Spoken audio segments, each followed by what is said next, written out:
বহু প্রাচীন মহিষা দলের রথ, যে রথ অনেকের কাছে মদন গোপাল জিউ নামেও পরিচিত, এবছর 249 বছরে পদার্পণ করে রথযাত্রা।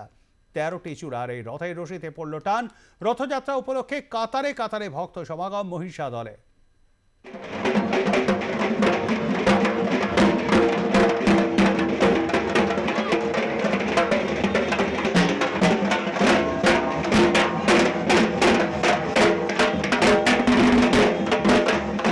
এই মুহূর্তে আমরা রয়েছি মহিষা দলে এবং সেই মহিষা দলের যে রথ, সেই রথ আমার চিত্র সাংবাদিক জয়ন্তকে বলবো সেই রথটাকে একটু ঘুরিয়ে ঘুরিয়ে দেখাতে। এবং কিছুক্ষণ আগেই প্রভু জগন্নাথের মূর্তি এই মুহূর্তে নিয়ে আসা হয়েছে এবং তারপরে বলরাম, তারপরে মা সুভদ্রার মূর্তি নিয়ে আসা হবে। এবং এই মুহূর্তে এই তমলুকের মূলত এখানে এই মুহূর্তে যে রথ আমরা দেখাচ্ছি মূলত সেই রথ দেখতে এখানে লাখো মানুষের সমাগম হয়েছে। সকাল থেকে মানুষের ভিড় যেমন বেড়েছে, আমরা একটু সামনের দিকে দেখানোর চেষ্টা করব যে এই রথকে ঘিরে উন্মাদনা অবশ্যই চোখে পড়ার মতন। হাজার হাজার মানুষ তারা সকাল থেকে কিন্তু অপেক্ষা করছে তারা এই রথ দেখবেন বলে। এবং সেই রথ দেখতে মহিষা দলের রথ, যে মহিষা দলের রথ বিখ্যাত, অর্থাৎ পূর্ব মেদিনীপুর এবং সেই পূর্ব মেদিনীপুরের মূলত তমলুক, এবং সেই তমলুকে দেখতেই পাচ্ছ সেই রথের সামনের অংশ, এবং সেই সামনের অংশ দেখানোর চেষ্টা করছে আমার চিত্র সাংবাদিক জয়ন্ত। এবং একে একে মা সুভদ্রা, বলরাম, জগন্নাথ দেবের মূর্তি ইতিমধ্যেই নিয়ে আসা হয়েছে এবং রথ ঠিক বিকেল 3টের সময় এই রথ ছাড়া হবে এবং এই রথ এখান থেকে সরাসরি মাসির বাড়িতে চলে যাবে। এবং মানুষের উন্মাদনা দেখতে পাচ্ছ যে প্রচুর মানুষ, তারা ছোট থেকে বড় প্রত্যেকেই তারা এসছে এই মহিষা দলের রথ দেখতে। এবং সেই রথের প্রস্তুতি শেষ, এখন শুধু সময়ের অপেক্ষা। এবং দেখতেই পাচ্ছেন সেই ছবি, আমরা সেই ছবি দেখানোর চেষ্টা করব এই মুহূর্তে। এবং তার যে দড়ি, যে রশির কথা বলা হয়, সেই রশি কিন্তু এই মুহূর্তে রয়েছে দেখতে পাচ্ছেন। এবং এই রশিতেই টান পড়বে জগন্নাথ, বলরাম এবং মা সুভদ্রার যে রথ, সেই রথের রশিতে টান দিতে অগণিত ভক্ত তারা ইতিমধ্যেই এখানে সমবেত হয়েছে।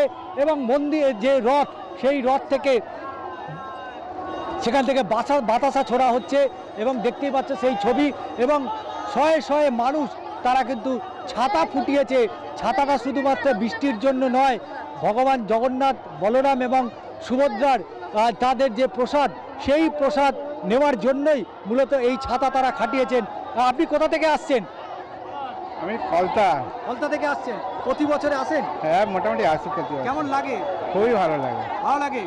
এখন তো এই জগন্নাথ দেবের যে রথযাত্রা, সেই রথযাত্রা এখন কোথাও কি মনে হচ্ছে যে বিজেপি আর তৃণমূলে ভাগাভাগি হয়ে গেছে? না না না, একদমই নয়, মনে হচ্ছে না। না না না। পুরীতে গিয়েছিলেন? হ্যাঁ, পুরীতে যাই। গেছিলেন? আর দীঘা তো আপনাদের এখান থেকে ঢিল ছোড়া। না, দীঘাতে এখনো যাওয়া হয়নি। যাওয়ার ইচ্ছা আছে তো? ইচ্ছা আছে, পরে একদিন যাবো। জগন্নাথ সবার রজ্জন, মানে সর্বধর্মর ঊর্ধ্বে। হ্যাঁ, অবশ্যই। আমরা কথা বলবো, এখানে বহু মানুষ এসছেন, জিজ্ঞেস করবো দিদি আপনারা কোথা থেকে আসছেন? আমাদের এখানেই বাড়ি। এখানেই বাড়ি।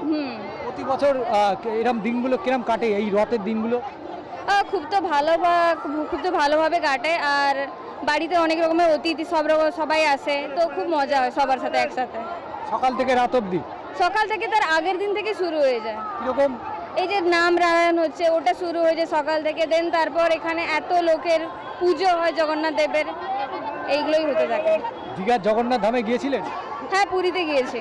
পুরী না দীঘা? হ্যাঁ, দীঘাতে ঘুরে এসেছি, রিসেন্টলি ঘুরে এসেছি। আলাদা কিছু দেখলেন?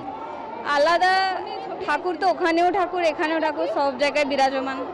মানে এখানে রাজনৈতিক করে বিভেদ নেই? আমি রাজনৈতিকভাবে কোনো কিছু বলতে পারছি না। এখানে ঠাকুরের সঙ্গে রাজনৈতিক কি এখানে জড়াতে পারি আমরা? অর্থাৎ আবারও একবার ছবিটা দেখানোর চেষ্টা করব, যেখানে হাজার হাজার মানুষ তারা কিন্তু সমবেত হয়েছে মহিষা দলের রথ। এবং সেই মহিষা দলের রথকে কেন্দ্র করে এখানে বড় একটি মেলার আয়োজন করা হয়। এবং এখানকার যারা মানুষ রয়েছেন তারা কিন্তু জানাচ্ছেন যে প্রতি বছর এই রথের দিনকে তাদের কিন্তু আগের দিন, অর্থাৎ রথের আগের দিন থেকেই মূলত তাদের একটা উৎসব শুরু হয়ে যায়।